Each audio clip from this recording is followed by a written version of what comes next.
What's up guys? Welcome back sa aking YouTube channel. So ngayon pag-usapan ulit natin guys itong 1972 tsaka 1974 na piso. So marami kasing nagpo-post nito guys and papaliwanag natin kung ano talaga yung tunay na value nito. So itong coin na ito guys is a common coin po. Napakarami pong mintage nito.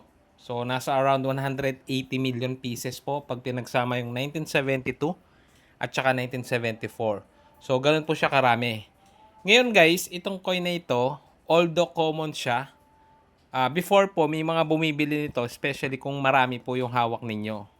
Ang starting po nito noon is around 3 to 5 pesos lamang, no? Itong mga coin na ito. Kasi nga, common po itong coin na ito, tsaka marami pong mintage. So ngayon guys, 2026, medyo tumaas na po yung presyo.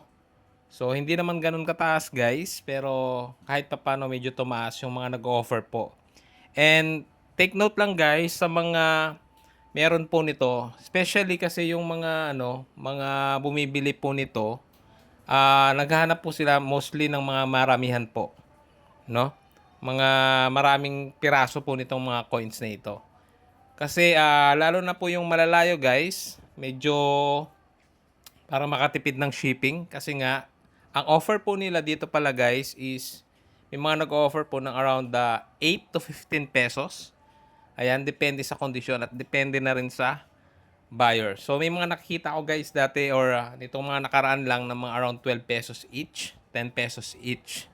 So wag po kayong maniwala guys kung may mga nakikita man kayong ino-offeran kayo ng 1,000 isa. So hindi po totoo yun guys, wag po kayong basta maniwala dun sa mga yon. So ang value lang talaga nito guys, based sa mga buy and sell post po, tsaka sa mga tropa na rin na bumibili, is around 8 to 15 pesos. Depende po sa kondisyon, no? Pwede naman siyang tumaas guys, depende sa usapan, especially kung mga uncirculated po yan, no? So, check nyo na lang guys, baka meron kayo nito. Tapos, kailangan po marami, no? So, yun lang guys para sa video nito. At hindi po pala ako bumibili ito guys, ha? So, yun lang. Maraming salamat sa panonood guys.